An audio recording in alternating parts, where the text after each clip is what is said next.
నమస్తే, నేను సిరి.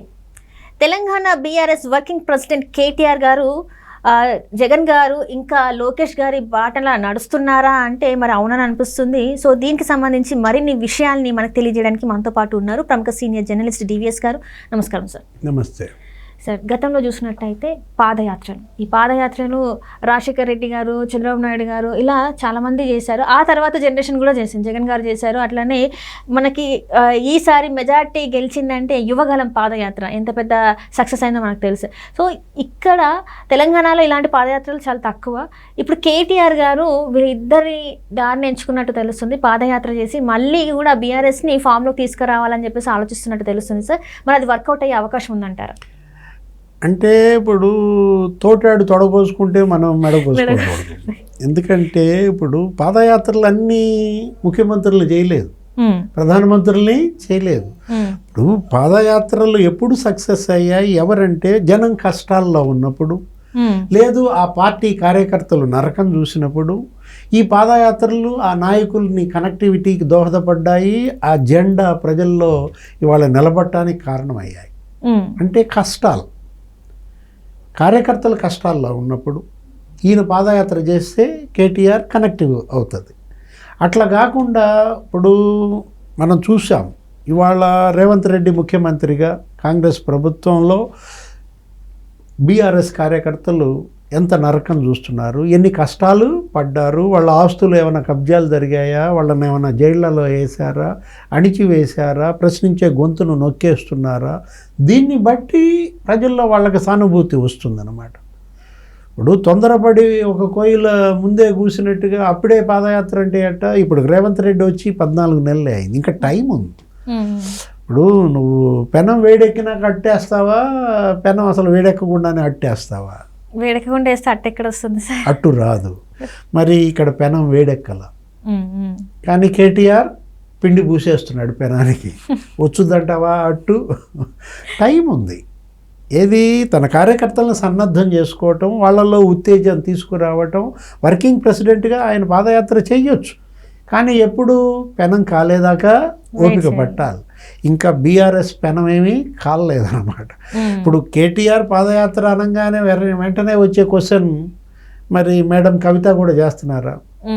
ఈయన ఎందుకు చేయటం, కవిత గారిని చేయమంటే పోదు కదా. కవిత అనగానే నీకు మళ్ళీ Delhi liquor scam, Tihar jail, అవినీతి కుంభకోణాలు, కల్వకుంట్ల కుటుంబం, కేసీఆర్, లేకపోతే మరి కేటీఆర్, కవిత, సంతోష్, వీళ్ళందరిపైన అవినీతి మకిలి.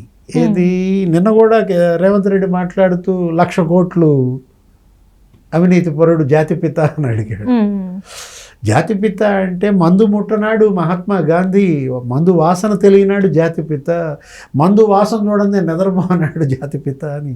అంటే రేవంత్ స్టైల్లో రేవంత్ ప్రసంగాలు. అప్పుడు రేవంత్కి కూడా జనంలో కొంత వ్యతిరేకత వస్తుంది. ఏంటి, ఆయన బూతుపిత అనే పరిస్థితి తెచ్చుకోకూడదు కదా. ఇక్కడ కేటీఆర్ పాదయాత్ర చేసిన బీఆర్ఎస్ ఎప్పుడు మళ్ళా ఘన విజయం సాధిస్తుందంటే రేవంత్ చేసే తప్పుల పైన. అంటే రేవంత్ స్వయం కృతాపరాధాలే ఇవాళ బీఆర్ఎస్కి ఇవాళ మళ్ళా పునరుజ్జీవానికి దోహదపడాలా? అంటే ఇక్కడ సార్ ఒక చిన్న డౌట్ ఏంటంటే, రేవంత్ రెడ్డి గారికి చాలా వరకు ఇక్కడ చూసుకున్నట్టయితే అసెంబ్లీ టైం వేస్ట్ చేస్తున్నారు. అసలు అసెంబ్లీలో చర్చించాల్సిన విషయాలు కాకుండా ఏవేవో మాట్లాడడం ఎక్కువైపోతుంది. జర్నలిస్టుల మీద చాలా తీవ్ర పదజాలాలు యూజ్ చేస్తున్నారు. ఒక ముఖ్యమంత్రి స్థాయిలో ఉండి ఇలాంటి మాటలు మాట్లాడడం ఏంటి అని చెప్పేసి ప్రజల్లో అయితే ఒక నెగిటివిటీ అయితే రావడం జరిగింది సార్. ఇది ఇప్పుడు దీని మీద వీళ్ళు పోరాటం చేసే అవకాశం ఉందంటారా? దీన్ని అంటే ఒక పాజిటివ్, వాళ్ళ సైడ్ పాజిటివ్ అయ్యేలాగా చేసే అవకాశం ఉందంటారా సార్? మరి అంటే ఇప్పుడు రేవంత్ రెడ్డి సందు పెడుతున్న దూరే మరి కనపడుతుందా బీఆర్ఎస్లో ఆ నైపుణ్యం కూడా. ఇప్పుడు యూట్యూబ్ జర్నలిస్టులను ఎవరో ఆయన వదిలిపెట్టాడు, అసలు బట్టలు ఇప్పదీసి ఊరేగిస్తా అని చెప్పి రకరకాలుగా మాట్లాడి ఫైర్ అయిన దాంట్లో ఆ యూట్యూబ్ జర్నలిస్టులకు మద్దతుగానో లేదు జర్నలిస్టులకు మద్దతుగానో ఎవరన్నా రోడ్డుగా ఎక్కారా, ఏమైనా ధర్నాలు చేశారా? ఎందుకంటే ఇవాళ ఒక 2 లేడీస్, రేవతి ముస్లిం ఆమె, వాళ్ళు ఇవాళ జైలు పాలైన పరిస్థితి వీళ్ళని నమ్ముకుని. అంటే మనం ఇక్కడ రేవంత్ని సమర్థించడం అని కాదు, రేవంత్ కూడా బాధితుడే. ఏది ఇవాళ అతను ఒకటే మాట అన్నాడు సభలో, ఏమన్నాడు, ఇప్పుడు అక్కడ మీ ఫోటోలు పెడితే ఆ బూతులు మీకు వర్తింపజేస్తే మరి మీకు హ్యాపీగా ఉందా అని అడిగిన నేపథ్యంలో అతను ముఖ్యమంత్రిని ఉద్దేశించి ఆ విధమైన దుర్భాషలు మాట్లాడినప్పుడు మీ విచక్షణ ఏమైంది, అది ప్రసారం చేయాలా వద్దా అని మీకు ఉండాలి కదా.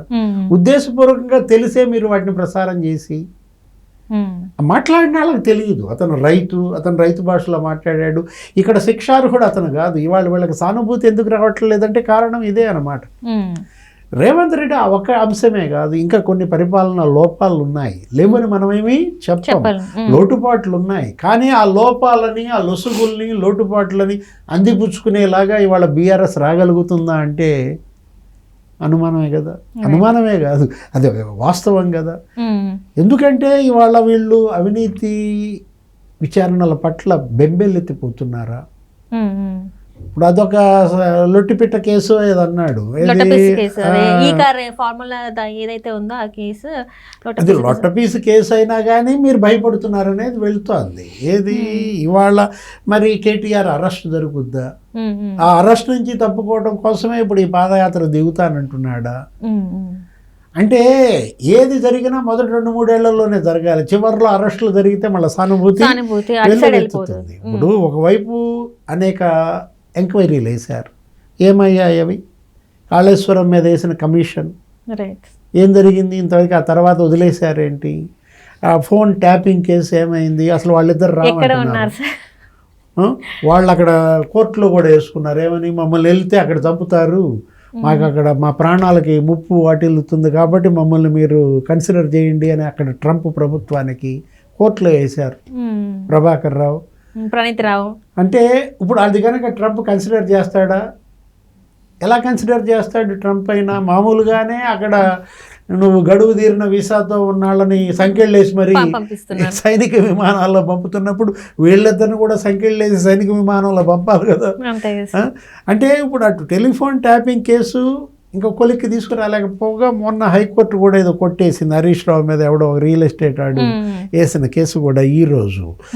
ఇప్పుడు మళ్ళీ భగీరథ మిషన్ అన్నారు, ఏమైంది దాని ఎంక్వైరీ, ఏమైంది దాని గురించి ఏం తేల్చారు, ఏమైనా లాజికల్ కంక్లూజన్ తీసుకురాగలిగారా. విద్యుత్ కొనుగోళ్ల కుంభకోణం అన్నారు.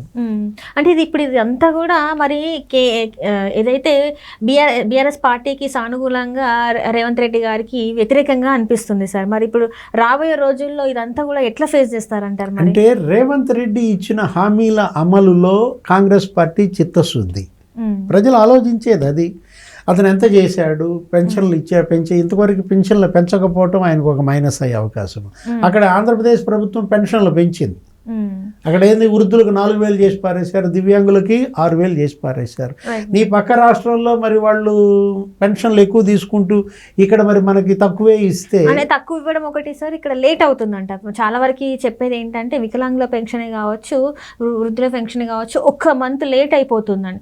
అది కూడా వాళ్ళు చెప్పడం జరుగుతుంది. మరి పెన్షన్ల పెంపు హామీ ఇచ్చావు నువ్వు, అది ఇంతవరకు చేయలేదు. సరే మీరు ఆర్టీసీ ఉచిత బస్సు ప్రయాణం, ఇప్పుడు ఇవాళ రేవంత్ ఒకటేనమ్మా, ఆడాళ్ళనే నమ్ముకున్నాడు, మహిళలకే ఇవాళ పెద్దపీట వేస్తున్నాడు. మరి రేపొద్దున మహిళలంతా ఆయన బ్యాలెట్ నింపుతారా లేదా, ఈవీఎంలు గుద్దేస్తారా లేదా. ఎందుకంటే ఇవాళ ఉచిత బస్సు కానీ రేపొద్దున వాళ్ళకి ఇచ్చేటటువంటి ఇంకా అదనపు నిధులు, మహాలక్ష్మి ఇంకే పెట్టినట్టున్నారు.